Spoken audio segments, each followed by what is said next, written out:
Hello and welcome to Movies, Films, and Flicks. I am Mark Hoffmeyer, and joining me is a man who's going to be menacingly pruning some roses during this episode. It's Phil Briggs. Yeah, there's nothing more threatening than gardening, right?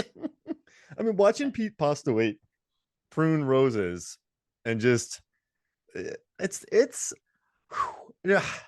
Yeah, He if was a you're very old man. Rest in peace, Pete Postlewaite. Like he was in real life, like he died shortly after filming this. He was a very old man, not in great health. Yet somehow him pruning those roses was pretty terrifying. I mean, I guess let's talk about gardening and being threatening for a bit. I mean, we gone in 60 seconds, right? We have the carpenter. That's not threatening. Like I make chairs. That's not Mm. like I will take your bones and turn them into an Adirondack chair. That's not that. That's actually kind of horrifying, but that's really impractical. So like a florist though, it's unassuming, but also you got the shears, you got the prunes, like you're very organized. You know how to keep things alive. It's scary. I wonder what type of clients that floral business is getting. Like, is he doing weddings on the weekends in the summer? Are him and his buddy at the front there, doing arrangements and I thought about this. You and I are in town, right? And we're like, we need some flowers. We pop into that store and we're like, hey, we need 3 dozen roses. Are they going to yeah. be like, yeah, we got you? Like, and like, what if we're cool though? Hey, 3 dozen roses. All right, 200. Gotcha. We'll deliver them to the Hyatt on Tuesday. Apparently that part of the story, the fact that the front business is a flower shop, is actually based on something that happened in real life. Like apparently in this area there was a flower shop that was known for being sort of a front business involved in crime, but was around for like 50, 60 years. So I assume they must have had some type of floral business going on. The IRS must have been on them because the IRS doesn't care, right? So they had to have had at least a taxable income to show so they weren't audited. Like the last thing they want is an auditor sitting in their floral shop. Now, quick question, Phil. You are you okay, you are a criminal. You have a front and you have like you rob banks, so you wear a mask. If you're a Mhm. criminal, what kind of place would you want to be your front? And what kind of mask would you wear during a robbery? Okay. This is a robbery. Pulp Fiction. There you go. It's You're not so executing every last one of everybody, though. Just letting you know. okay. That's fair. That's fair. It is so hard for the second question. It's so hard for me to not anchor on the Mike Myers, the literal Mike Myers masks from Baby Driver. You said Mike Myers. I got Mike Like, Myers. like it's just so great, but maybe like a funny, like Jim Carrey, like crazy face. People that are listening to the audio can't see, but I'm trying to do like my best, like Jim Carrey kind of. Smoking. Yeah, smoking. Oh, the mask. That's what I want. I want a green Jim Carrey the mask face. What about you? Same. Because wear that mask and then put a little hat on it, dress like a matador. Yeah. No one, like you run into a bank dressed like a matador, like Jim Carrey from The Mask. You're going to confuse a lot of people and they're not going to be looking at you and be like, that's Jim. He's dressing like that's cosplay. He's cosplaying Yeah. like Jim Carrey from The Mask. No one's going to be looking at your neck tattoos. So, Yeah, I think all that's right, the correct answer. all right. So, actually, you would be the mask, and I would go dressed up as Andy Kaufman, but I would be really into character. Yeah.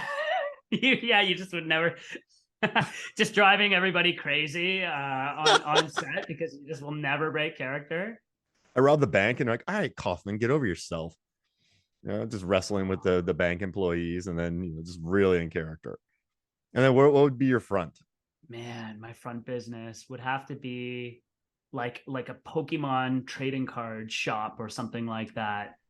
Because That's like maybe legitimately there's some real money there. I'm not very, much in that world, but I hear things that potentially there's some big business that's maybe plausible as a front. that is amazing. Because well, that'd be funny if you just quit the business because hey, you rob banks anymore, Phil? No, man, I just sold a Pokemon card for $3 billion. I just Yeah, got a Charizard rookie card. I don't think they're actually rookie cards, but the yeah, like those 13 things are those million. things are worth a lot. Yeah.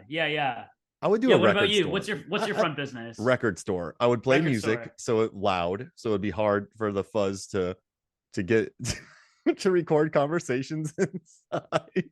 I you buy and sell. You have record store day. I think it would be I think it would be smart, right? It would be you get enough people, you get a bunch of people coming in, you do events, you have records, buy and sell. Someone comes in with cash inside a record, you buy it. I'd never thought about this before, but this makes sense to me. So I'm going to do that. A record store.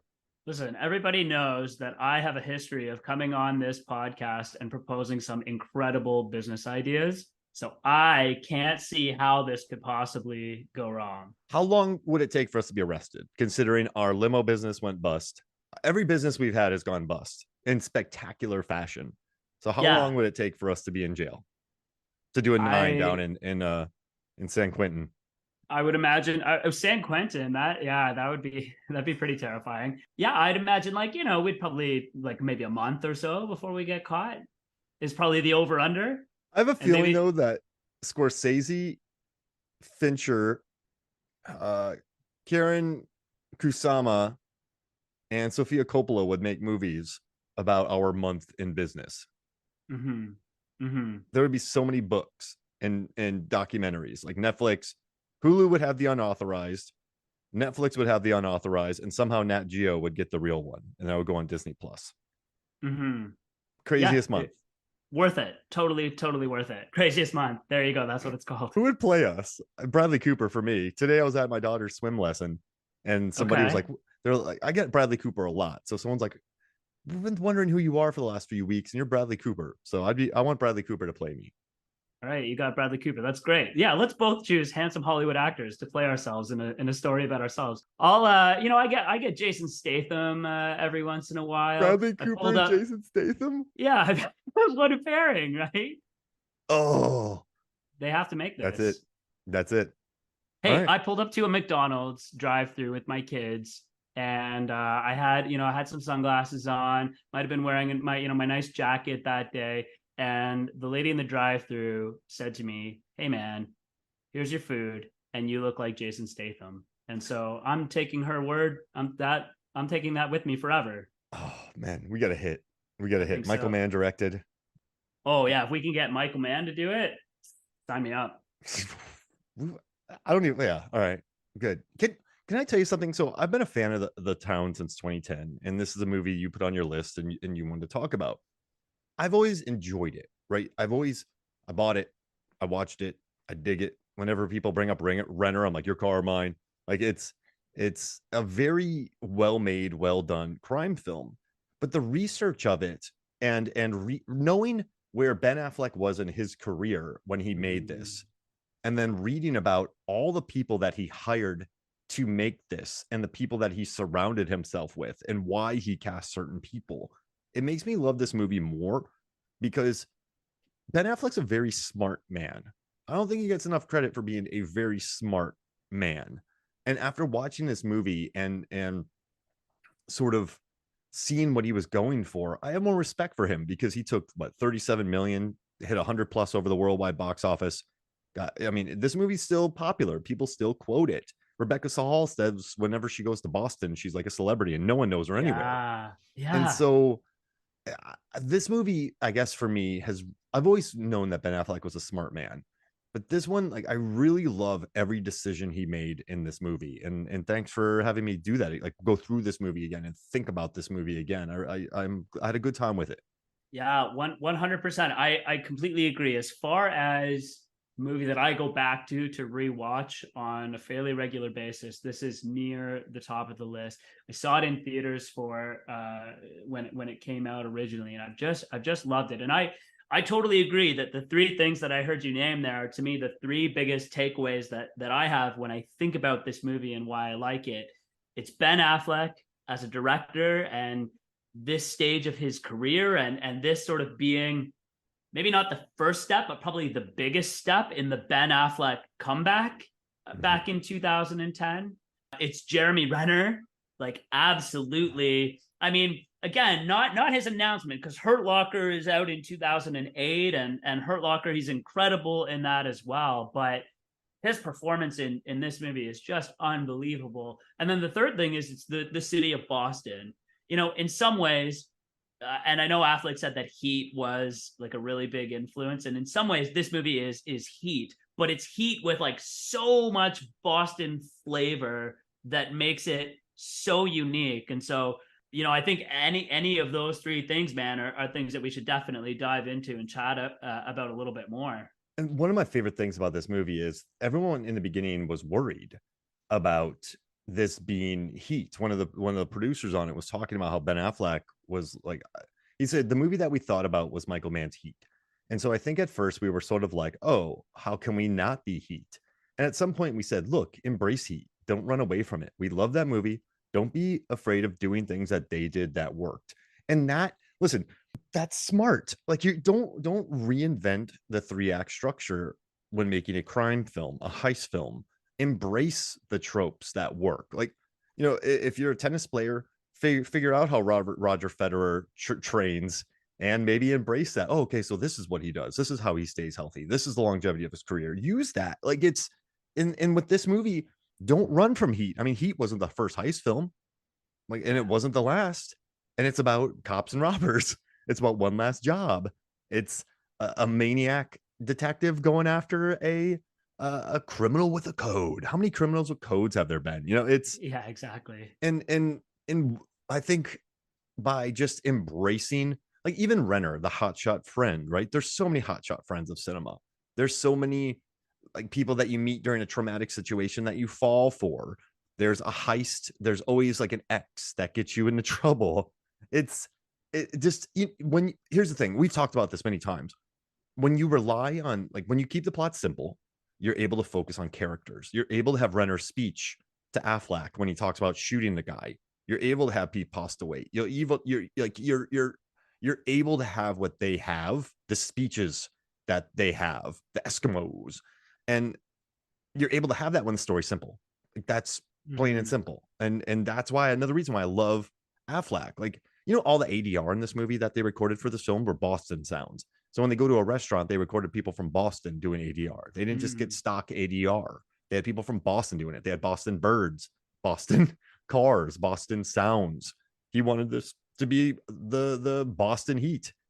It's but why not? Like, it's, and also, man, like, he went and he hired some really amazing crew. He got Roger Elswit, the cinematographer. The dude shot There Will Be Blood. The dude shot Mm. American Gangster, like, Mm. Gladiator. He shot Twister. Like, the guy knows how to take a camera and point it.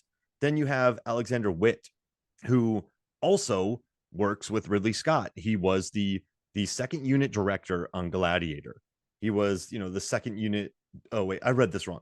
So the Roger Elswit did There Will Be Blood, Punch Drunk Love, Magnolia, and Boogie Nights. He's Mm-hmm. Paul Thomas Anderson's PT. guy. Yeah. And then you have Alexander Witt, he directed Resident Evil 2, but he did Gladiator, Twister, Black Rain, American Gangster. He works with Ridley Scott, who works fast. Ridley Scott works fast. If you're his second unit director, if you're Ridley Scott's second unit director who films all the action and car chases, you are legit. You are incredible. So Affleck goes out, gets Rebecca Hall, who we know is incredible, and he gets Jeremy Renner, who was on fire from. I said in SWAT. I watched SWAT and I was like, this guy's good. This dude from National Lampoon's Senior Trip, he's good. And so he was good. They got all these locals, Jon Hamm, like Titus Welliver, the supporting cast. Chris Cooper pops up, and so he brings in Mm. all the best, legitimately all the best, and that he could get for 37 million. And he shoots a really good movie with kind of the safety net of Boston with him, and that's smart. And it's just I'm saying it again and again and again. It's a smart move. It's a very smart move, and it's well researched. And yeah, Renner steals the show, but I still love it. Yeah, yeah. No, I agree, and I think that Affleck as the director really is one of the big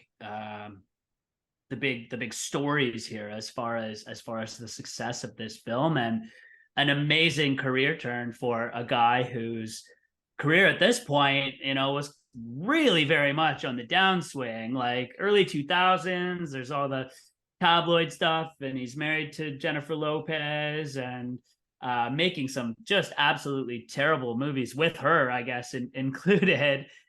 And so I, coming back with Gone Baby Gone, I can remember seeing Gone Baby Gone in theaters and not even realizing going in that it was directed by Affleck, and then being absolutely floored seeing the credits at the end that he had directed it. I had no idea that he even could direct or had aspirations to be a director. But to me, Affleck as a director, and I don't know, like I don't think that, I'm not sure if this is a hot take or not, but I was curious for your opinion. I think Affleck's career as a director, you could argue, is better than his career as an actor. And if you had to choose to have one or the other, which of the two would you want between his career as a director, his career as an actor? Wow. That's a gnarly question because with Argo, that tore it up. The Town tore it up. Gone Baby Gone was legit Air? air. Man, you know, someone asked me the other day, what's a movie that nobody could hate? And the first thing that came to my head was Air. He had that one hit, that gangster movie that I didn't watch, that kind of flopped. But Air, man, would I Yeah, like it's it? called Live by Night, I think. And it Yeah, got, I haven't seen it either, but it got pretty panned. live by night. And oh wow, but here's the thing.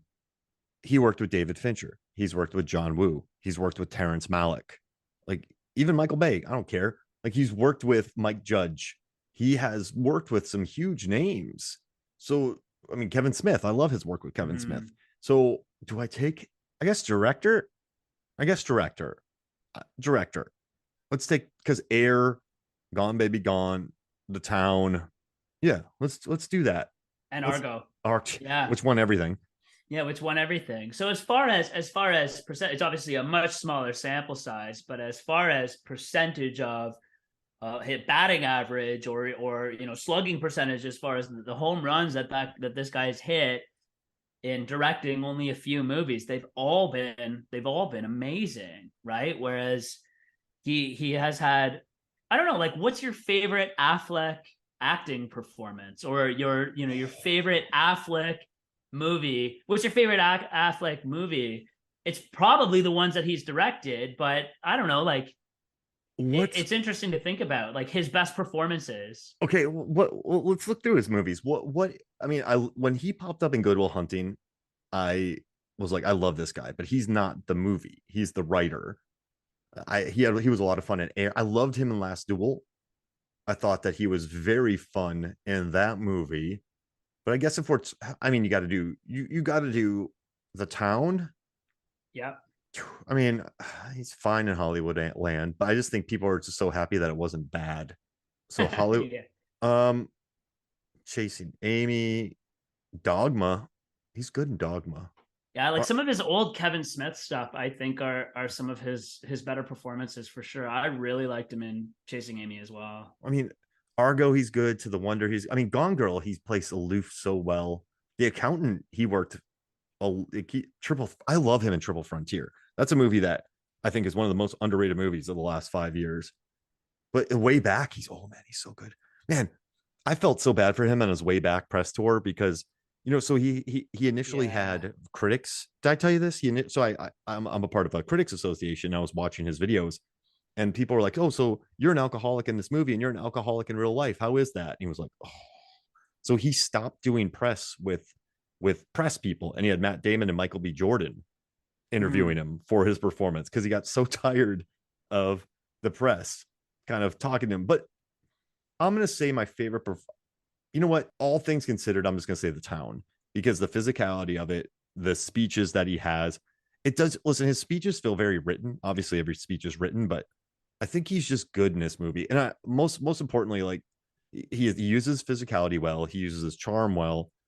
He uses his size well, and also he's unselfish enough to know that Renner has the hot hand. What would you say? Yeah, I think that it's, for me, it's probably got to be The Town, or even though it's a supporting role, Good Will Hunting, Yeah. I think are probably his best two. But I agree. I think that him as a director here actually probably helps his performance because, like you said, I mean, he made a comment at one point.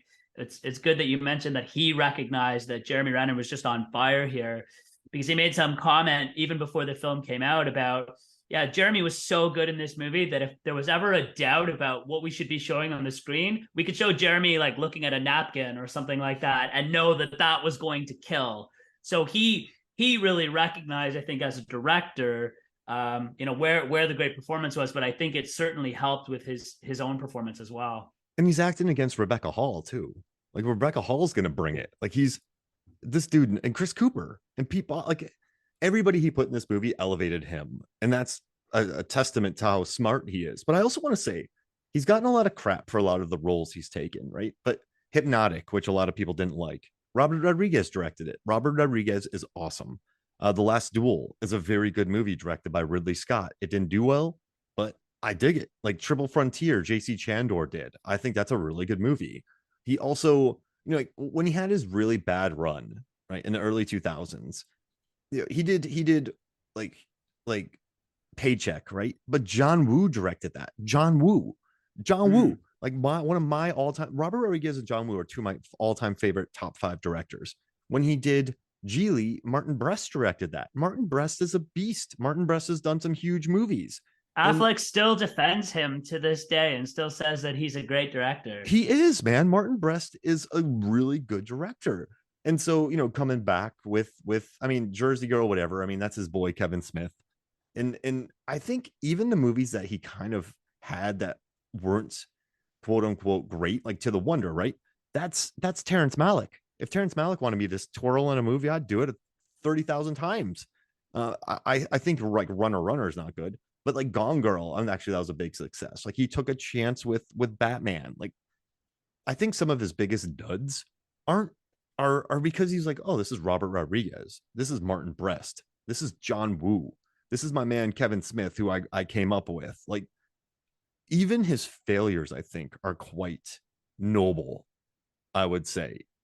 And so I have like I think he just got so big with Bennifer and all that. And I think what one really smart thing you said about Gone Baby Gone was he didn't star in it. His brother starred in it. And you had this wasn't an Affleck joint. So you couldn't just be like, oh, there's an Affleck, like, oh, there's Bennifer up on stage. You're like, no, it was a good thriller. And I think once he got that goodwill, he was able to put himself in The Town. Another smart move.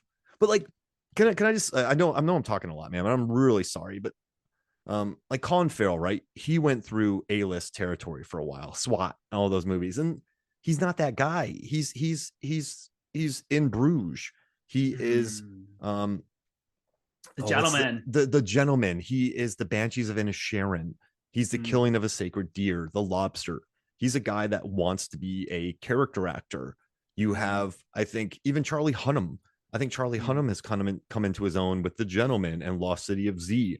I think when there's just a good looking white dude, they're like, let's put you in gigantic action films and let's put you in this box, even if you're not that box. Like, we're just going to put you in King Arthur, King of Swords, or Pacific Rim just because. And like, I think a lot of these guys start becoming better when they just start doing character roles and they realize their strengths. And I think he had such a huge late 90s, man, huge late 90s that of course he was going to be pegged for like a lot of these roles with money thrown at you and heartthrob status. And he took those knocks. And I think as a testament of him, he became a better director and like a better actor.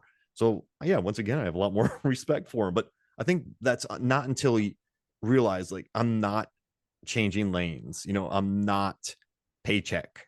I am The Town. I am Argo. I am Air. Yeah, I hope he didn't speak in third person, but that's what I envisioned. Well, yeah, he didn't say Ben. Ben is Argo. No, I totally agree with all of that, and it really got me thinking again. The fact that it's such a great film that he's directed and such a great performance. I was also thinking and doing some research on great acting performances by directors who are directing themselves. And I found kind of a cool list out there. I'll give a shout out to YB Entertainment News that put this list together. I didn't pull their entire list. I just pulled the ones that I had heard of or maybe seen myself. And I want to get your reaction to some of these. These are the great acting performances by directors directing themselves, okay? I've got 9 of them. So tell me what you think. I'll get your reaction to each of these. The first one is Orson Welles directing Citizen Kane. Cool. That's a 10 out of 10. right? Kind of hard to disagree. Eastwood obviously is on here a couple of times. So Unforgiven or $1 Million Baby, 10 out of 10. probably his best two performances in films that he's acted in, right? Listen, Unforgiven for me is an all-timer, but can we like Citizen Kane, the strong lineup that he had? Unforgiven, you have Gene Hackman melting the screen, right? You have Morgan Freeman. Like it's just it, these are all smart people doing smart things with their directing. Who else you got? This is fun. Number three is Woody Allen directing Annie Hall, Oh, which yeah, him and Diane Keaton on fire.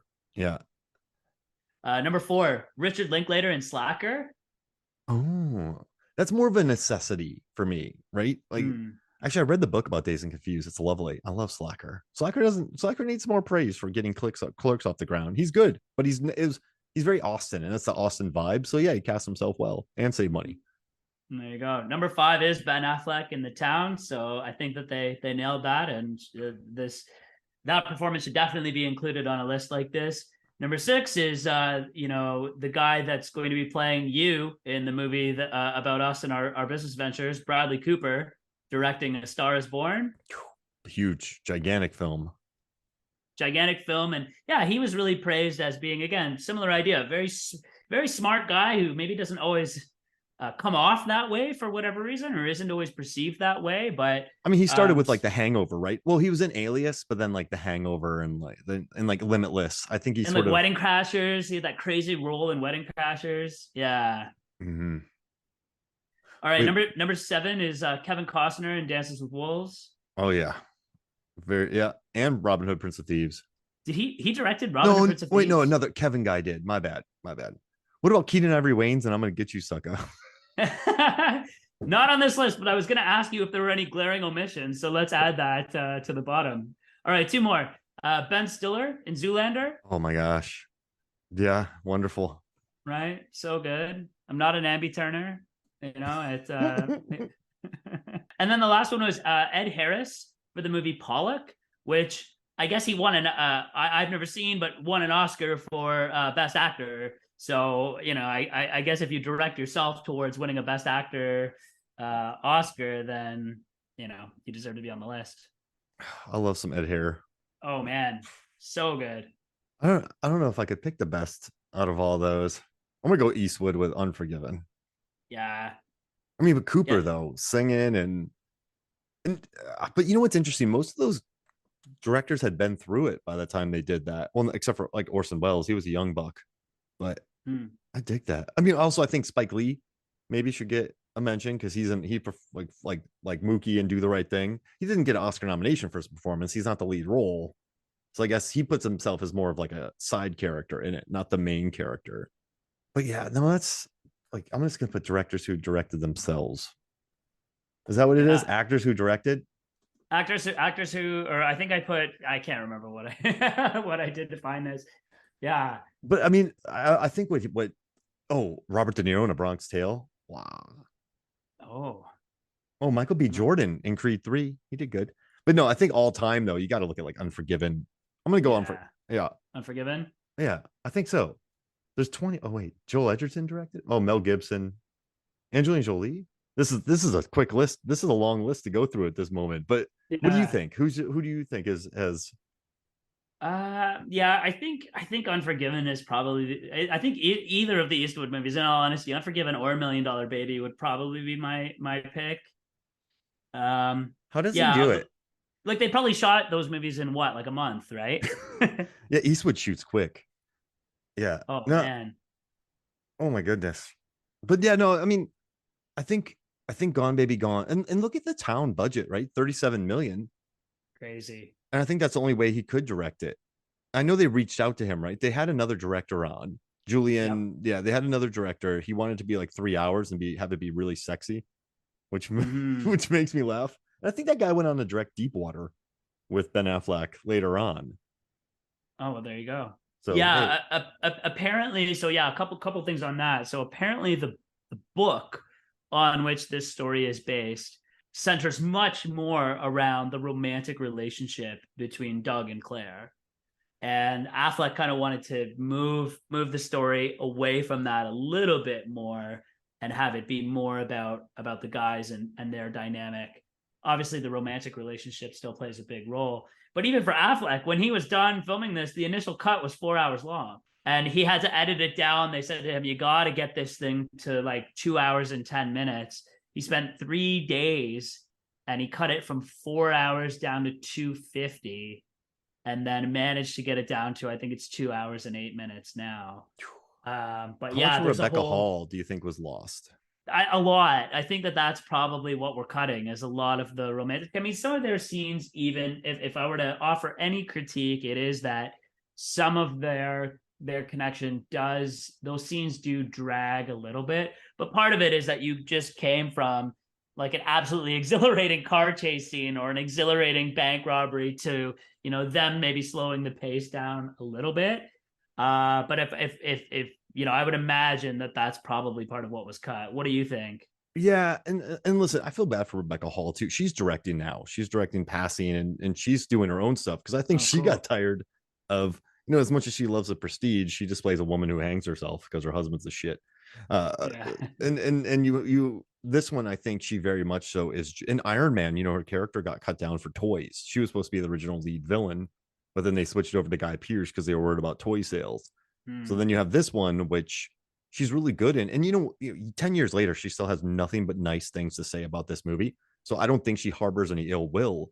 But yeah, I mean, she's like the richer townie who comes into Charlestown and helps do kickball and like kind of a saint, right? There's no three-dimensionality, which I wish I had a better word for that. Because Renner gets his speech. Chris Cooper, you learn about him. Like Ben Affleck, he's a hockey player, and even Jon Hamm, I think, breaks the rules and he goes bad. Like he kind of has an edge to him. I think Hall is just sort of the heat element to, like, he finally learns everything he's been missing because good old Blake Lively is just a street fighter. I think it took a rich townie bank manager to make him realize there's better things in life. So it's maybe give him hope. So she represents more of a symbol rather than a character. So I think that a lot of that went. Yeah, that makes a lot of sense. All right, so you touched on Blake Lively quickly. Let's do, a minute on Blake Lively. She's going for it in this. Do you think that she pulls it off? Because it seems to be a bit of a polarizing performance. People either love it or hate it. I mean, here's the thing: Ben Affleck hired her in a really great oral history because he was pigeonholed in roles, and so he was worried about Blake Lively.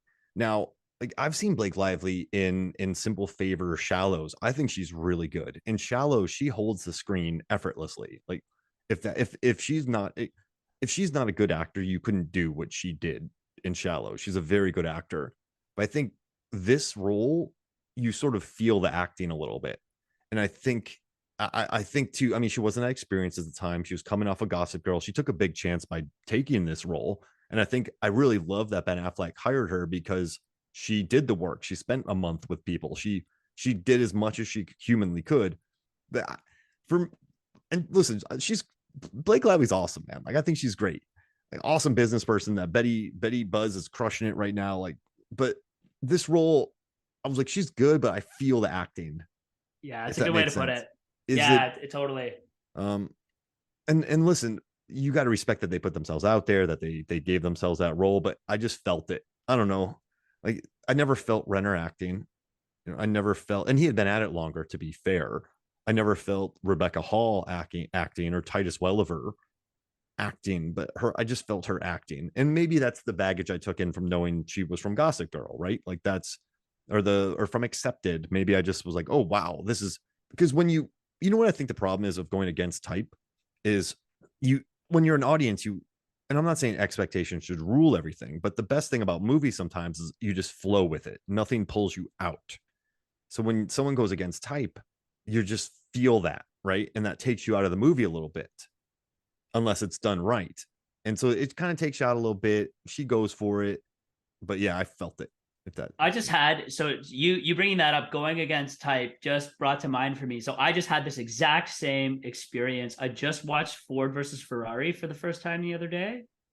And Mm. watching Christian Bale be a bit of like a goofy British guy when I'm used to intense, dark, brooding Batman with a growly voice, it took me not very long, but a little bit to kind of go, this is Christian Bale, and my brain is not processing this completely, that he's acting completely differently than what I'm used to seeing from Christian Bale. By the end of the movie, because he's Christian Bale and he's an amazing actor, he totally nails it, and it's an amazing performance that I loved, and my wife loved the movie and loved him in it as well. But that was a recent experience where I kind of felt that expectations versus I can't kind of get out of my head the other roles that I've seen you in before, and it's going to take a little bit of time. Christian Bale made it happen pretty quickly, but I think you're right. I think with Lively, it's maybe a little bit hard to see past kind of the perception of her at this time. Makes total sense. And listen, I'm happy that he didn't cast an actor who played those roles typically, because then it's just, oh, you're just that. So I'm listen, it's cool she did it, and but I just feel it. I don't know. Even watching it again now, yeah, that's just sometimes you feel it. Is what I'm saying. I'm not saying it's a bad performance, but it just seems like acting when I think the best acting doesn't feel like acting, Mm-hmm. if that makes sense. Yeah. Yeah, absolutely. But I mean, All right. I was a little bit worried about this episode when I first watched the first watch of the town, because I was worried about what we were going to talk about. And we've stretched movies out for long periods of time, but this is such a kind of standard robbery film, right? You get the first robbery, and then you get a witness that you the love story, you get the dogged cop, you have the kind of maniac X, the loose cannon friend, the robbery that almost goes wrong, and then the robbery that goes wrong, and then the guy walking away. So thematically, I don't know if it's the richest of films, but it's just really well made, and it made a lot of money. And like you said, it's a good put it on and watch it film. So I don't think it needed to be a thematically rich film. But when we talked about Collateral, when we talked about other films, I think there's something to sort of talk about and latch onto. Whereas this one, I was a bit worried, but I think there's so much there with the behind the scenes stories and the way they shot it and the way they conceived it that makes me happy. Also, Adrian Lynn was supposed to do the town, but then Ben Affleck later appeared with him in Deepwater. So I wonder Mm. if they remained friends for 12 years or so, and Affleck went and acted for him in a movie because he remembered the town. I just want to put that out there because I hate when I forget a name, but yeah, that's Yeah. Adrian Lynn. Very cool, very cool. No, I agree. I agree. I think why we love this movie isn't because it's unique in the sense of the themes, the stories, and yeah, you and I do like to dive into the Prestige, Memento, Inception, these movies that have these complex plots and crazy ideas and things like that. This is not one of those. But even things just like the setting. So you mentioned each of the different bank robberies. Like I love robberies number 2 and 3. The setting of where those take place features so prominently and makes this so unique. The getaway scene driving the minivan through the narrow streets of the north end of Charlestown, and then they do the car switch and they're driving through the traffic because they have to get to the bridge before the bridge gets lifted so that they can get away. And there's the great The line cop. because and we have yeah, we haven't talked yet about like George Carroll and Owen Burke, the two local Boston guys that they hired that are so good. George Carroll, especially, who's great in Gone Baby Gone, which was his first movie First. ever, zero acting experience whatsoever, and he kills it. And he kills it in this movie too. And that amazing getaway scene during the second robbery where they make it to the bridge and he says, that's how you drive an effing car. Like just such a great scene. And again, yeah, like standard kind of bank robbery almost goes wrong, chase scene, but it's that setting, those narrow streets, the fact that they're in this small neighborhood, they've got to get to the bridge. To me, that just adds so much to what would maybe, could be generic, but makes it really unique in this film. It's one of the things that I love. Yeah, I mean the tight roads. I mean Fenway Park empty with. It looked like they just dragged people out of bed in Boston and put them in the movie, and the level of authenticity that's added from someone who grew up there. You're right, and that definitely elevates it. Like as much as Michael Mann understands California, Ben Affleck understands Massachusetts, like his Boston. He understands that city. Michael Mann understands Los Angeles, and you feel that, you really do. Like Collateral, you feel it. Like Heat, you feel it. You just you get that sense. But yeah, the tight streets. I don't think I've ever seen a chase in a minivan. And when they get out and the cop, which is based on a true story, the cop looks at him and just looks away. Turns his head the other way. And Unbelievable. the bit about the nuns and just the driving, and you know why else it's a really good. So the first robbery is perfect, right? When they go to the bank, because they check the bills, they lay the bleach, they burn the car, they kill the fibers, they you're like, oh wow, without saying it, you're like, they nuke the camera footage. They know what they're doing. They are a tactical smart unit. And so the second one, which I love with the minivan chase, it's wait, yeah, that's the first one. Right? Yeah. Wait, the second one is the armor car who wears the The vest on the truck. outside. Yeah, A vest on the outside, pants tucked into his combat boots. that's like my favorite line in the movie because that feels like they did a lot of work, and I love that too about him. Like, oh yeah, he tucks his boots in there, and yeah, he wears his vest on the outside, and yeah, just watching that getaway, the tight roads, and the smart thing is, sorry to I want to attention there, but the smart thing is they got to get to the, and so Yeah. once you establish that, I don't even know where Boston the bridge is, but they got to get to it. Yeah. And Yeah. okay, cool, they got to get to the bridge. So when I'm watching this whole chase scene, I'm like, where's the bridge? They got to get to the bridge. So I don't know where they are, I don't know where they're going, but there's a clear objective, and that's what creates and that's what Affleck's really good at. The scene with the tattoo, with when Jeremy Renner, when he pops up to meet Rebecca Hall and he puts his Yeah. hand, Ebert praised that. Ebert's like, when you can get tension out of a dude putting his hand on the back of a guy's neck, you have done something right. And so watching that scene where he puts his hand on the back of Renner's neck, and hey, we got to get to the bridge. We are in Fenway Park and we have to get out. He sets it up so simply and it's so easy to follow. But that's not, here's the thing, Phil. If it was that easy, every heist movie would be good. So he's Mhm. clearly doing something that's not easy. And I know it's not thematically rich, but what he's doing was really difficult and smart and shrewd. So I'm not selling it. I'm not saying it's not great, but that's why I love the research, because it's like he made so many smart decisions, makes this so easy to follow, that's why it's a classic, and that's why I made a ton of money. I love that you said that too. It's literally actually one of the lines in the movie where they're kind of scouting out Fenway Park. They're at the game the night before, and Affleck says to Renner, "This isn't going to be easy." And he said, "Yeah, kid, if this was easy, everybody would do it." Right? Oh That's yeah, exactly right. I've walked on that exact street where they come out of Fenway Park. I've been there. I've been to Fenway. Been on the Green Monster. Like, to see them film that in there, and having been there and walked around, it's just incredible. And so unique, right? Fenway is such a crazy baseball park that probably doesn't make any sense. They would never build anything like that now, but it is just such a cool building, cool place. Walking around the streets there with all the little shops and everything, it's just such a cool part of the city. And so for them to go there and to be able to film there and do the heist, and for Affleck to use sort of some of his celebrity cred with, letting Major League Baseball, letting them they were film into and it. that sort of thing, just amazing. Yeah, and the NHL wouldn't let him wear a Bruins thing, so they had to stitch over it. It's a fake Bruins Yeah. jacket. I did not realize that until I read it. But yeah, it's like a knockoff B logo basically for the Bruins. Yeah, that made me laugh to read that. Let's punch people's teeth in, but you're not allowed to have the violence there. But the MLB was like, yes, we get it. Yes, come on, Affleck, come on, and I think most of the budget in the town went to the permitting. So I've worked in Boston a couple times, and I did an event there in an empty warehouse that they use for parking, and we had to pull 137 permits for one weekend, a 2-day, 3-day event. 130. We had to hire a company to spend thousands of dollars to get us 137 permits. We had to have fire marshals on there. Like, I had to take all of the charcoal. It was a cooking event, water it, scoop it up, put it into things, water it again. Like, I was at the location till 3 a.m.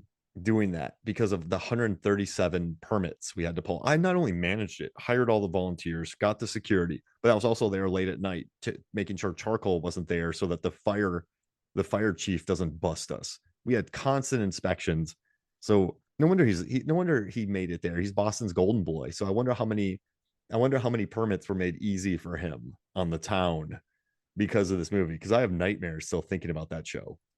Well, so you mentioned that's I was going to bring this up as well. So you mentioned Michael Mann earlier, knowing LA, being synonymous with LA. You mentioned Spike Lee earlier, who I think is definitely synonymous with New York. He's at the basketball games courtside with the Knicks. A lot of his films are New York. Woody Allen, synonymous with New York. And then Affleck and Damon are very much synonymous with Boston and very much part of this sort of stretch of movies about Boston or featuring Boston that get made. Are there other examples that you can think of? I know I'm putting you on the spot here, but off the top of your head, of actors, directors that are synonymous with a specific location? I tried finding stuff and couldn't find too many other examples. Well, I think Robert Rodriguez moves all over, but he only shoots in Texas mostly. So I mean, like, but he's mostly known for filming in Texas, not like yeah. So Robert Rodriguez in Austin, Texas, I think. I mean, Kevin Smith in New Jersey. Yeah. Wes Anderson moved from Texas, so I don't think he's there too much. I mean, you have all like the French directors, British directors, but like as far as stateside, you got Who Flack, Bigelow's all over the place. We don't really have Harmony Korine has done 3 movies and worked with people in Florida 3 times. I wonder like Beach Bum and Spring Breakers.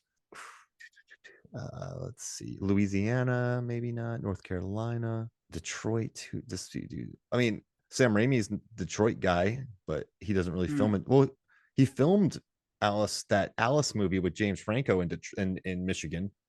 So, but that's kind of mostly Bruce Campbell. Yeah, I can't off the top of my head. I can't really think of too many. It's a good question though. Yeah, it's just something that I thought of because again, when you think of like you said, Tyler Perry, Atlanta. Okay, Come on, there you go. that's I like was wondering if there was a good Atlanta example. yeah, Tyler Perry. Yeah. Jeez Louise. Yeah, I can't believe I left that out. Okay, good.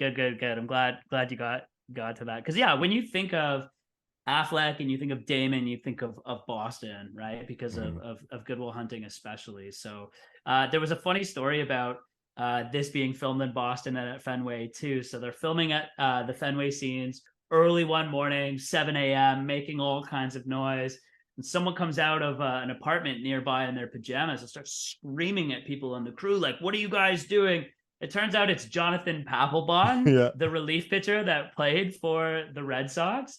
And so again, just like a hilarious, like memorable Boston centric story that Papelbon, like again, one of Boston's golden boys, was tied to this film because of complaining about them making noise early in the morning. Film shoots are horrifyingly loud, so I get it. If you're a baseball player and you got to play, I'd be pissed.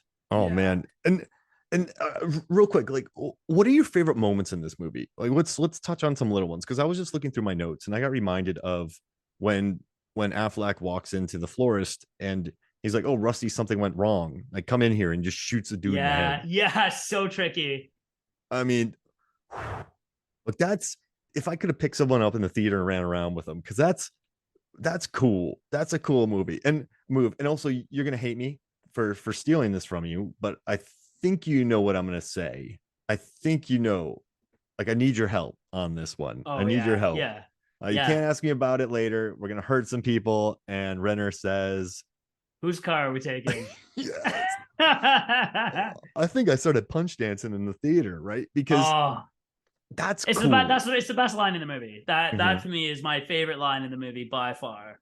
The friendship is like, I got goosebumps saying it. Like, that's the friendship is solidified right there. And when Renner says, "Listen, a dude was coming down here to shoot you. He was coming here to shoot you." So I was like, you know what? You want to come shoot my friend? I'm gonna put one in you. Like, I got you. I got your back. That's crazy. Like, and Affleck at the time probably was dealing with NHL, and he had his buddy coming down to take care of him. And I love that bit. So those are probably two of my favorite. And probably my third is when probably not, I already talked about Weirvest on the outside. You already talked about the horses, but I love when he says, like, he should have picked better horses. Like, it's this Renner, the guy's gonna get killed, right, for helping the florist. Actually, he won't now because the florist is dead. But when he says should have picked better horses, like, it's kind of gangster. It's like, you messed up, man. Like, you put yourself in it. You're dead. It's a hard line. And then seeing Florida Kid, oh, I love that line.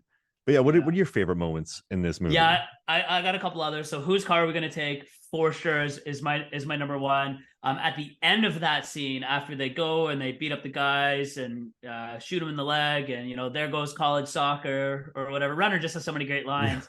At the end of that scene, Affleck says to Renner, hey man, like I can't be up there killing people.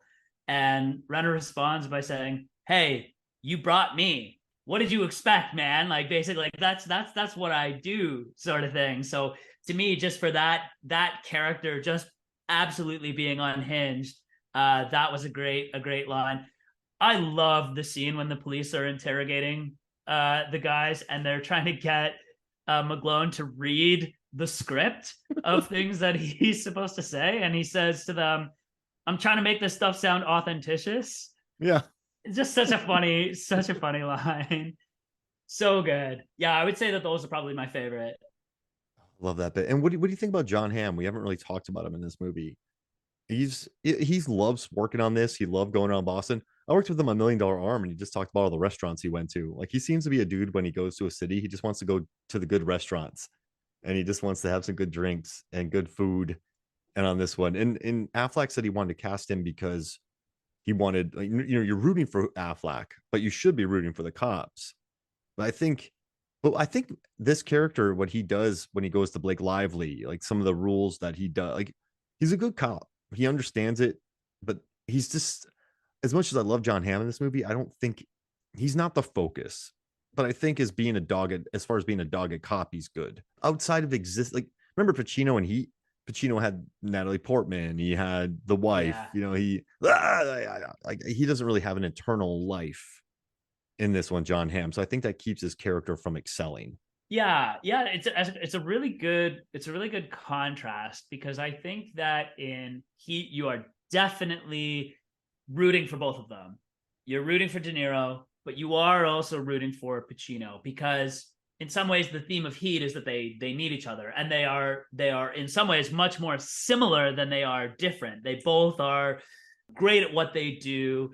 De Niro has that amazing line where he says, I don't want to relax. I need to keep my edge. I need to stay sharp at all times." And you're like, yeah, man, like that's like this is a guy who is committed to his task. Jon Hamm in this movie, I don't know whether I'm supposed to be rooting for him or not, because while it does seem like the dogged cop who is trying to stop the bad guys, he also kind of has this like asshole quality to him that kind of makes him not that likable. Yeah, like the way Right? he You works feel that too? lively. Yeah, the way he works lively. He's not. Yeah, he's definitely has an a hole vibe. He does. He Uh, says at one point something about they shot when they're interrogating the crew, and he says, "You guys shot a guard, and if it were up to me, I would go and asphyxiate him myself so that I could, put you guys up on murder charges," sort of thing. And it's like, well, that's not cool. Like, that's not. This isn't a guy that I really want to root for. I don't know. yeah, it's yeah. I guess that's why this movie. It's a couple. Like, I think Rebecca Hall's cutback role, Blake Live. Everyone's good, right? But I think it keeps it from being a upper echelon heist movie for me. But I Mm-hmm. think that I mean, it's still really good, and it's still a lot of fun, and it's still a cult classic, and it made a lot of bank. But I think Affleck used what he learned on this to go make Argo, to go make Yeah. Air. Like I think he did. Listen, the marketing wasn't even so sure of him in this movie. Remember, the marketing was mostly the nuns and Yeah, that's Skeletor. right. Like he wasn't. Like, I guess if you look at the town movie poster, like he's on it, but it's not. Like, yeah, it's the nuns. And then the Mm-hmm. other poster is one of like him with all the whole crew with his head kind of up there. But they're like, hey guys, we also have Don Draper here. So it's they weren't sure of him yet, and I think this is just sort of him finding his feet Yep. for the role. But yeah, I'm not saying it's bad because of that. I just think it's really, I mean, but it's stupid for me to say that because how many movies can be classics? Not all movies can be classics. So for me to be like, it's not a classic, I mean, what is? Like, there aren't that many. So it's still a really good movie, and Renner deserved his Oscar nomination. It deserves to be a cult Yeah. classic. Yeah, let's finish on Renner here, because to me again Renner is like one of the huge stories of this film. We've touched on it a bit already, but just like what an incredible performance. So he's nominated for Best Supporting Actor, where the film doesn't get buzz as being like a Best Picture or Best Director or anything like that, but his performance single-handedly stands out as far as this film goes. And it's kind of cool, like just some of the things that I read about this, like it was actually Casey Affleck, Ben's brother, who suggested that they consider casting Renner for this role because he'd worked with him on the assassination of Jesse James, I think, and said, yeah, you should consider this guy. And you did ask, in terms of my favorite moments in this film, to me, I would say the best scene in the entire film is where Jem discovers Doug out for lunch with Claire while she is in the bathroom. And we talked about the tension, like they've got to get to the bridge on time, that sort of thing. There is no scene that better encapsulates the tension that Affleck can create in this film, and that Jeremy Renner, through his amazing acting, creates in this film than that scene when they're at lunch, because you just have no idea what the guy is going to do. We've already seen in the first, hour of the film, he's willing to do anything. He's willing to shoot guards. He's willing to, hit people in the face with his gun. Like he's absolutely out of control. He kind of tries to play it off as nice and smiley. He tries to be charming and funny, but then he delivers that line where he says, well, you got to be careful with Doug. He's always bringing his work home with him. And he goes from like this big smile on his face to an absolutely stone cold, like stare at Doug when he says that line. It's absolutely spine chilling. Yeah, that's his Oscar moment right there. And yeah, and most importantly for me with Renner in this movie is I believed him. And like when that speech he has, Renner has this sort of squirrely quality to him in that scene, and he also has this very menacing vibe at that moment. It's very suspenseful because he would hurt Rebecca Hall, he would kill her, he would threaten her, he doesn't care, and he's being a brat when he's there, and he's also hurt that his best friend didn't tell him. So there's a lot of emotions going through this guy, and Renner plays through all of them in one scene. It's perfect. And so no, he's great. And I just want to say real quick on Facebook, I asked 3 questions. I'll go through it real quick, but I put, what's your favorite Ben Affleck film? What's your favorite heist scene in a movie? And where does The Town rank among other heist films? Chris Kelly said Good Will Hunting. Then he put, he loves Hurricane Heist.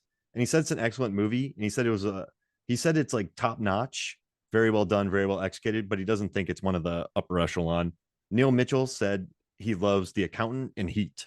Like he said, Heat is the best heist scene. Tom Tresimer loves Armageddon, Heat, and he said that it falls below Heat, Point Break, and Ocean's 11. And Aaron Newworth loves Affleck and Dogma because I think he's really good in Dogma. And then he put it's pretty good, but not top 20. And then he said Rafifi is easily the best heist. William Underwood loves Dogma. He said Heat is the best like heist movie, and he loves The Town is good. He said he wouldn't watch it twice, but he actually said he likes Reindeer Games more.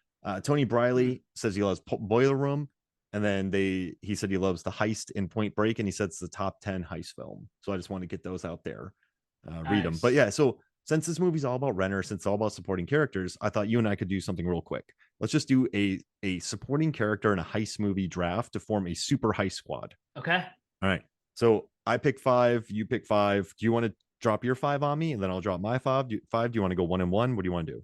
I think we should do 1-on-1 back and forth. I don't want to take. I mean, I have a feeling if it's okay for me to do the first pick, because I feel like there's kind of an obvious first pick. Yeah, that is one that we might fight over. So all of the people that you just read off, most of them had Heat toward the top of their list as far as heist films, and I would say that I agree with them.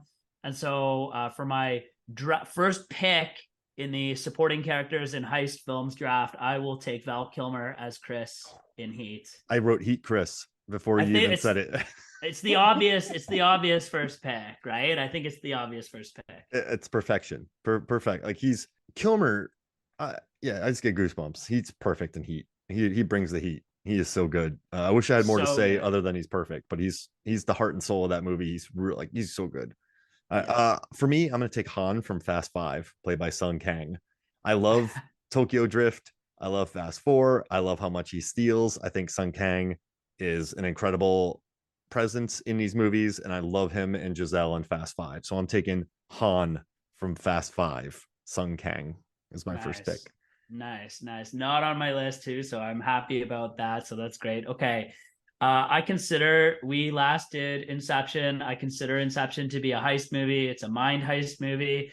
A whole bunch of great supporting acting performances in this, but I'm going to take Cillian Murphy as The Robert billionaire. Fisher because to me that's the performance that stands out the most. And speaking of Cillian Murphy, can you give me like 30 seconds on Oppenheimer? Because I feel like you saw it recently. No spoilers or anything like that, but just 30 seconds on Oppenheimer. What did you think? It's Chris Nolan taking all of his years of experience, and we talked about Memento too, and making a beautiful 3 hour movie in the theater. I went to an advanced press screening, but there was also the Terra Theater, local Atlanta theater, was open back up, so they also had tickets in conjunction with a film festival that's in town, and for 3 hours in packed seats, old school theater, no stadium seating, you're smushed in there, nobody moved, no one got up, no one looked at their phone, no one fidgeted. It was just staring at a screen for 3 hours from a packed theater. I was about 6/8 of the way back, and everybody was just staring at the screen. Like I've never seen that before, and it's a man working on perfection on every level. I cannot wait to see it. So that's an awesome review. All right, so my second one this is weird, but I love Logan Lucky. It's one of my favorite heist movies. And in Logan Lucky, Riley Keough plays this lady called Melly Logan. She's the driver. She's like a hairdresser who's also just an incredibly fast driver. And she's super chill the entire movie. She is just laid back and she just floors her Mustang. So if we have a driver, I want Riley Keough in here because I love Logan Lucky and she's hilarious in it. Like she's just super chill. She'll be driving hair. She'll be doing hair. She's like, oh, I got to go help out with a robbery. I'll be right back. Floors it. No, like just perfection. So I'm taking Riley Keough from Logan Lucky. Okay, cool. I like it. For my third pick, I debated between two characters in this movie as well, but I'm gonna go this direction just because of the connection to the town. I'm gonna go with Jon Hamm from Baby Driver. Oh, dude. Hey, I took Darling, Isaac Gonzalez from Baby Driver. There you go. Perfect. So it was literally either that pairing. You also could go Jamie Foxx from Baby Driver as He's well. Too scary honestly, though. I don't want him on my team. so scary. Well, I want him on my team, not against me. But all of those performances are fantastic. The supporting cast in Baby Driver is unbelievable. So we took the couple. We took the couple in this movie. Yeah. When he sees red, you see black. Yeah. Perfection. Yeah. That makes me so happy, man. We're going to talk about Baby Driver. You have that on your list, right? Baby Driver. I think Baby Driver we probably need to do next. We've hinted at it a little bit. It's been on my list for a long time. So I think Baby Driver is probably up next. Yeah. I just covered Scott Pilgrim, so I got a lot of Edgar Wright on my brain. So I would love to. I would love to talk that. All right. So I already said that I have Darlene on there, so I'll skip one, and I'm going to still include her, but I'm going to say Ludwig. So Matthias Schweighöfer. I wish I could pronounce that better. My apologies, but let's go with Ludwig, and he's from Army of the Dead and Army of Thieves. He's a safe cracker, and I mean he gets killed. Well, never mind. But yeah, he's in Army of Thieves. He's a very likable German. He's in Oppenheimer, and so yeah, I will take. We need a safe cracker, so I went with Ludwig from like a real chill presence. He's not going to be the leader. He's not going to mess with anybody. Like he's just going to be super chill. So yeah, that's my person. My next pick is also going to be super chill the majority of the time until someone's ear has to get cut off and we need to do some dancing while that's happening. So I'm gonna go with Michael Madsen as Mr. Blonde from Reservoir Dogs. Stuck in the middle with you. Oh, he's scary. I mean, kind of in that like super chill, like kind of again in that not quite as intense as Renner, very chill but very unpredictable. You really don't know what's going on in that guy's head. Oh yeah, that's great. I love it. I love that movie too. I'm glad you did Reservoir Dogs. That's a classic heist film. So I kind of jumped ahead of you because I dropped my Isaac Gonzalez pick. So I have Han, Melly Logan, Darlene, and Ludwig. But there's a movie out called Widows, and I really wanted Michelle Rodriguez in my list, but because she's in Widows. But then I realized that Cynthia Rivio's in it, and there's a scene where she's running in Widows. They're robbing a place. It's a heist movie, and she's running. And I'm like, she runs in real life. Like very rarely do you see Hmm. actors running. And I read like while filming this, she ran a marathon. So like she Oh, just cool. shoots and then she goes to run a marathon. So we need a fast runner. Like we need someone who can kind of take off and run a marathon. So I took Cynthia Rivio from Widows because it's a cool movie. And I don't think I've only watched. So there's been only a couple times in my career of watching movies or TV shows where I went, that person's a runner, and it was in the OA with the star of that, and then it was Cynthia Rivio in Widows. So I'm taking her. That's my pick. That is impressive. And I agree that it is totally noticeable that most actors are terrible runners. Just terrible. It's like they had to get coached a lot of the time on how to run, like how that even works It's just mechanically. So yeah. for you to see an actual good runner, a good marathon runner, yeah, I think that's a good pick. I like it. All right, who's your final one? And then let's narrow it down to five real quick when we have all 10. Okay, my final one, he's gonna be cool. He's again gonna bring like a real chill vibe. He's gonna be eating the whole time in every single scene that we're in. Uh, Rusty, I Ocean's I 11. would, yeah, like I was thinking like Brad Pitt again, couple different heist movies. They consider Snatch a heist movie, so we could say Mickey, but I think it's a little more on the nose to go with Rusty from Ocean's 11. Yeah. Oh, he's beautiful in those movies. I'm working on a Brad Pitt assignment right now, and he's so good. He's perfection. He's chill. All right, so who I'm gonna since you're the guest, I'm gonna let you break it down to five. Five Okay. total. So we have Han from Fast Five, Melly Logan, Belle from Widows, Darlene from Baby Driver, Ludwig from Army of the Dead, Chris from Heat, Fisher from Inception, Jon Hamm from Baby Driver, Mr. Blonde, Reservoir Dogs, and Ocean's 11, Rusty. What five are you taking on your mission? Are you keeping your five? Like, what are you doing? I think we got to mix it up. So I think we definitely want the marathon runner. That's Ludwig from Army of the Dead. Or Darling? Oh no, that's No, Belle from Widows. Belle from Widows. Okay, so we definitely want Belle from Widows. I really liked that. You really sold me on the argument there. I think we got to pick one of Darling or Jon Hamm, Buddy. I don't know that we want those two together. Why don't we go with Darling? Oh, because Buddy's a little crazy because he's a little crazy. We need one crazy Yeah, person, but he loses it. All right, I like yeah, that. yeah. And then I think Can we put let's Chris from Heat? we gotta have Chris. Chris, Okay, Chris, okay, Chris was the first, the yeah, yeah, obvious first pick. Chris has to be in there for sure. I think we put Rusty in there yeah. You as know what's funny? I was about to well. say Rusty as well because Yeah, he's a better Han. I love Han, but Rusty's Rusty. yeah. And then okay, so then we got one more. I don't think we want Killian Murphy, great actor, but I'm not sure how he wasn't. He kind of in Inception just sort of gets shot, and they kind of have to drag him through that entire mission. So I don't think we need him. I don't know. What do you think? Do we go with Mr. Blonde? Well, do we have a driver? Can Belle's the runner? Darlene is the passenger. Chris, Yeah. Rusty. Do we have a like? Do we need a We need a driver driver. like We a need a Han driver. or like a Melly Logan? Do we need like? I think Rusty could get the safe open, right? Chris could get the safe open. Yeah. So I think we just need a driver. I think Melly Logan, like you said, she's so you said she does hair and then just goes off, and so she's got a good alibi too. Like, oh, I was just here doing hair the whole time. Yeah. I think we go with her. Oh, I love this squad. So we have Belle from Widows, Darling from Baby Driver, Chris from Heat, Rusty from Ocean's 11, and This is probably the favorite. This is incredible. This squad makes me very happy, man. This is just like this episode. It makes me very happy. I was talking to Megan earlier, and I was like, I'm really excited to talk about Heat. She's like, I think you're excited to talk with Phil. I'm like, well, yeah, that too. She was right on both accounts. She was right on that. So this is a lovely episode, man, and I love our squad. Yeah, it's a great squad. I can't can't see how they wouldn't be successful. I like it. I like it. I'm gonna put together a collage and put it up on MFF and promote our team. But yeah, man, this was awesome, Phil, and thank you so much for joining me. Hey man, anytime. Thanks so much for having me. It's been a pleasure. Awesome. So for me, Mark Hoffmeyer, for Phil Briggs, this is Movie Stones and Flicks. We'll see you next week.